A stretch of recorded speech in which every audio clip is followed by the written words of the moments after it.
नमो रियंताणं नमो सिद्धाणं नमो ऐरियाणं नमो वज्राणं नमो निराणं केशव पंचनमुक्तारो रमभावपणासनो मंगलानं जडम्बे चिम्बडमम वै मंगलम मंगलम भगवान वीरमंगलम गौतम प्रभु मंगलम स्तुति भद्राध्याय जैन धर्मस्तु मंगलम ज्ञानादिमिरान्धानां ज्ञानाञ्जनशलाकया नेत्रमुन्मीलितं येन तस्मै श्रीगुरवे नमः। 4 दिन से टाइम को लेकर के बात हुई। Treat the time, identify the time, maintain the time and enjoy the time.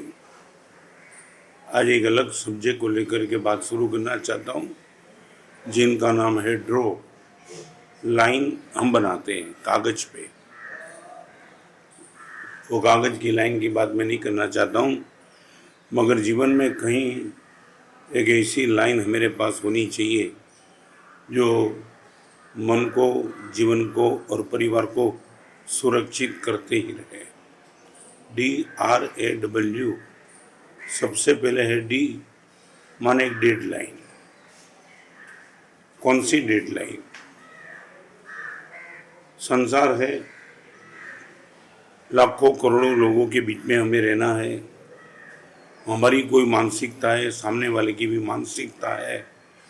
हम चाहते कुछ हो जाए, सामने वाला चाहता है कुछ हो जाए। शायद हमारे बस में कुछ नहीं है।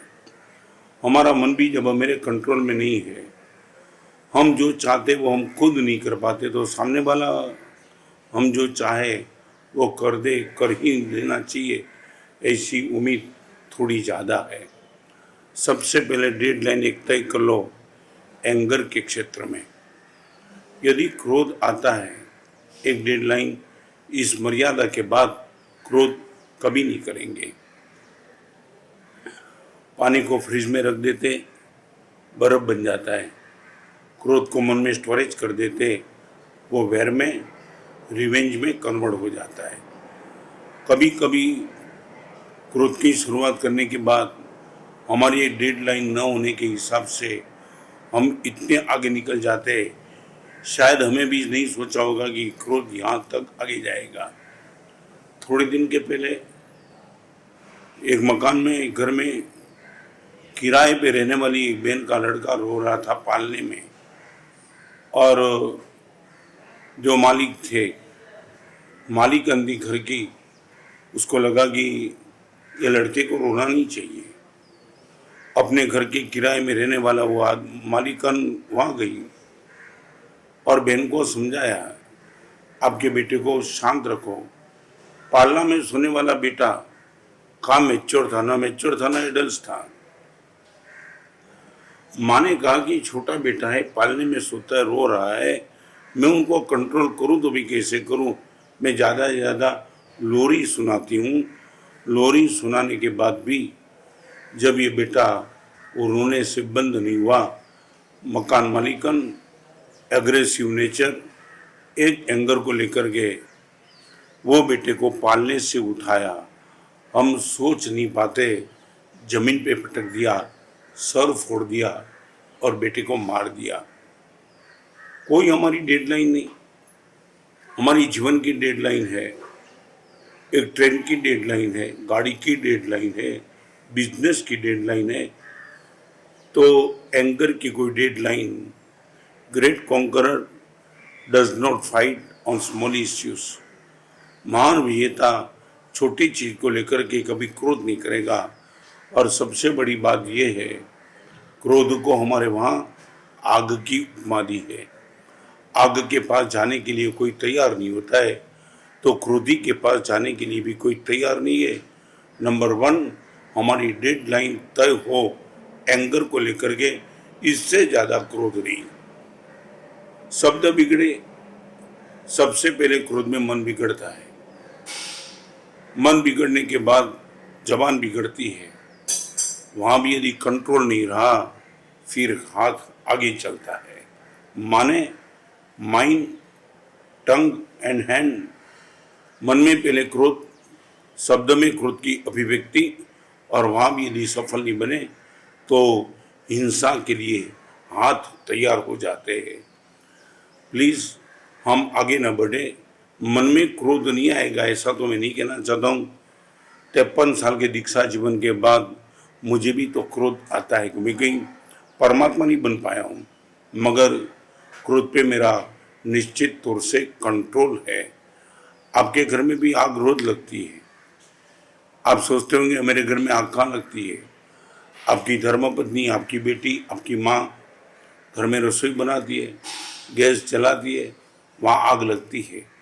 मगर आज तक आपके घर में कभी आपने फायर ब्रिगेड वाले को बुलाया नहीं, इसलिए नहीं बुलाया।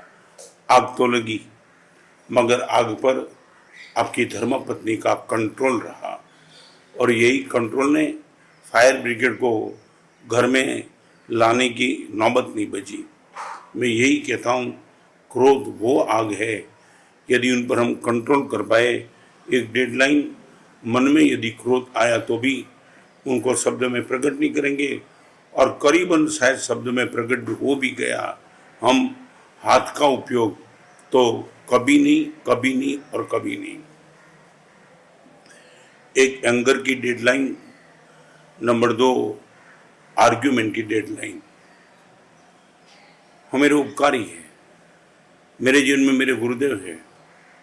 आपके घर में आपके माता पिता हैं, छोटे भाई के लिए बड़े भाई है, देरानी के लिए जेठानी है, बहू के लिए सास है, बेटी के लिए माँ है, बेटे के लिए पिताजी है। डिफरेंस ऑफ ओपिनियन तो रहेगा ही। जनरेशन गैप नहीं है, कम्युनिकेशन गैप है, नहीं भी हो तो भी डिफरेंस ऑफ ओपिनियन तो मेरे और मेरे शिष्य के बीच में भी रहता है, मगर एक आर्ग्यूमेंट की डेडलाइन होनी चाहिए। इससे ज़्यादा आर्ग्यूमेंट संबंध को डिस्टर्ब कर देगा। बरसों पहले विहार करते करते मैं आ रहा था, 4 दिन उस गांव में हम रहे।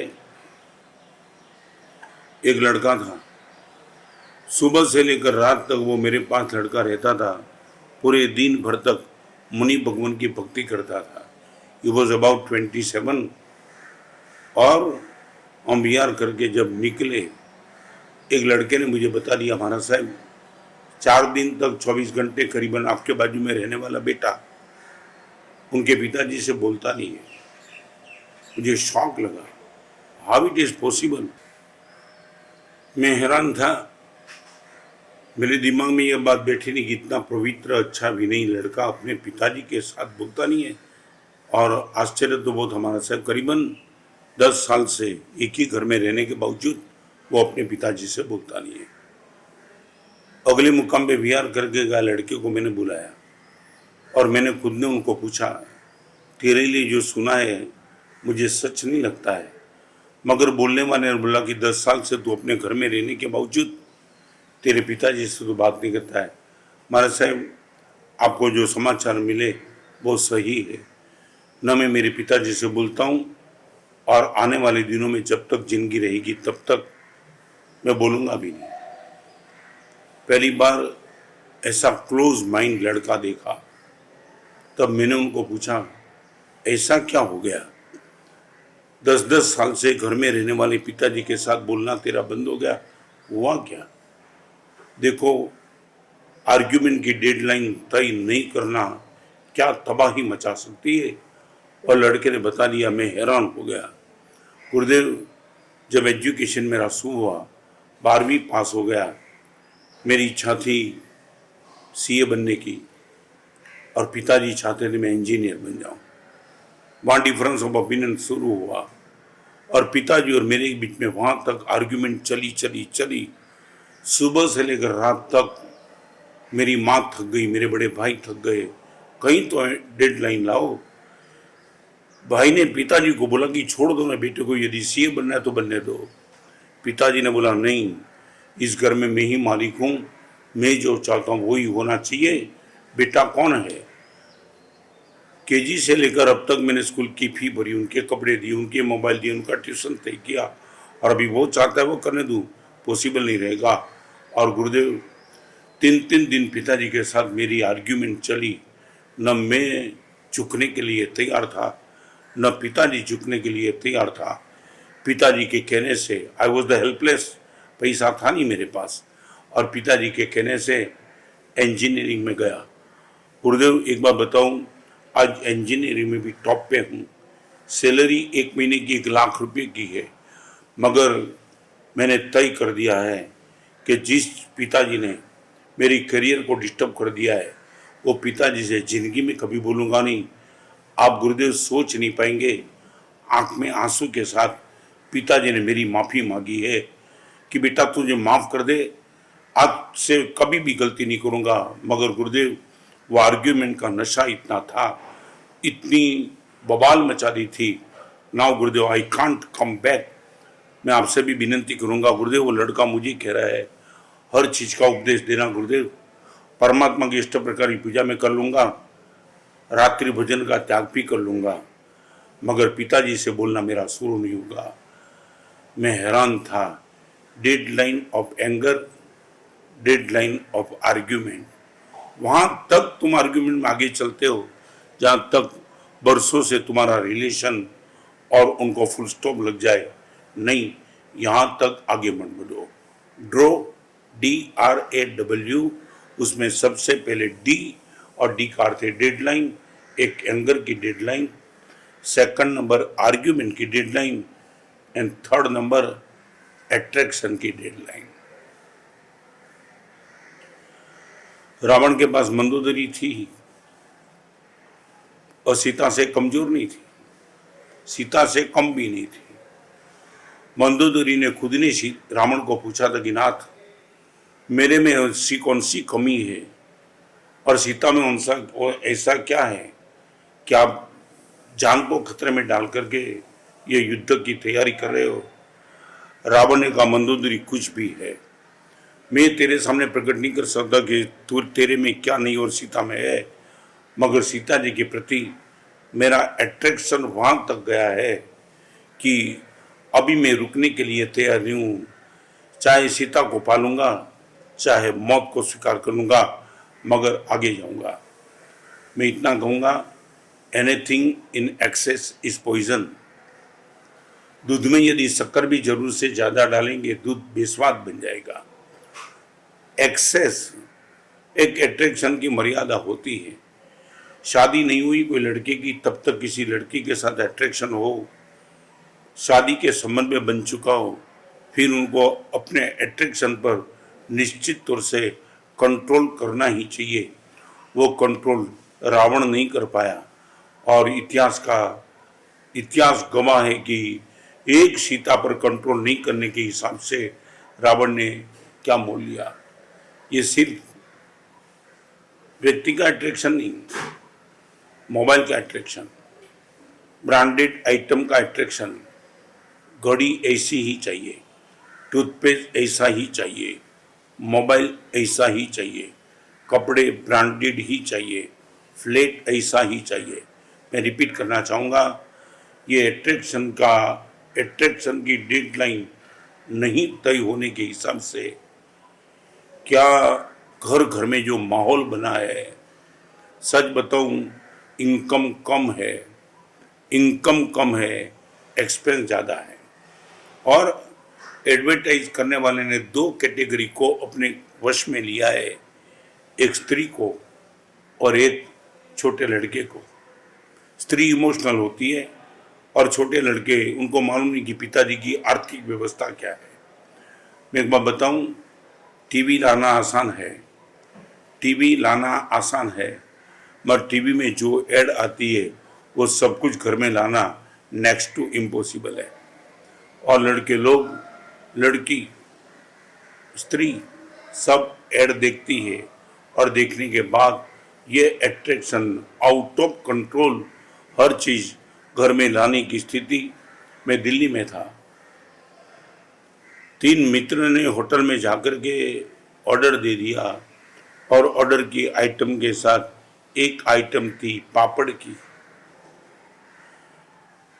5 मिनट, 10 मिनट, 15 मिनट लगी, पापड़ नहीं आया। और लड़के ने वेटर को कहा पापड़ कब आएगा? उसने बोला बस अभी आया, जल्दी लाओ। और वेटर चौके में गया। क्या मालूम, पापड़ के प्रति लड़के का इतना अट्रैक्शन था। उनके मित्र ने कहा यार, हर आइटम प्लेट में पड़ी है, पापड़ नहीं भैया है क्या? नहीं, पापड़ के बिना सब खाना नाश्ता कम है, पापड़ चाहिए ही चाहिए। 15 मिनट के बाद भी पापड़ नहीं आया, वेटर अंदर गया, वेटर के पीछे ये लड़का अंदर गया और उसने देखा चौके में कुक बैठा था, वो पापड़ सेक रहा था। न मालूम क्या हुआ, दिमाग पर कंट्रोल खत्म कर दिया। डेडलाइन अट्रैक्शन दी नहीं थी, अट्रैक्शन की डेडलाइन नहीं होने के हिसाब से एंगर की डेडलाइन भी चली गई और वहां पड़ी हुई छुरी लेकर के वो कुक का मर्डर कर दिया।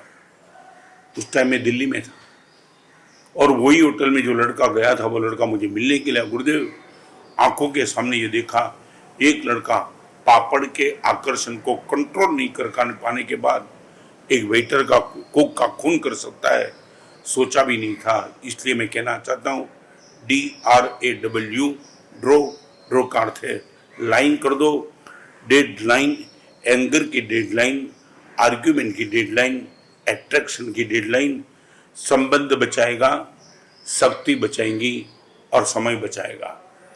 ये तीनों पर कंट्रोल यदि हमारा होगा, रिलेशन मेंटेन होगा, एनर्जी मेंटेन होगी और टाइम मेंटेन होगा। समय, शक्ति और संबंध तीनों को यदि बचाना है, we must have to control on anger, argument and attraction. सर्वमंगल मंगलम सर्वकल्याणं कारणं प्रधानम सर्वधर्माणं। जय हिंद, जय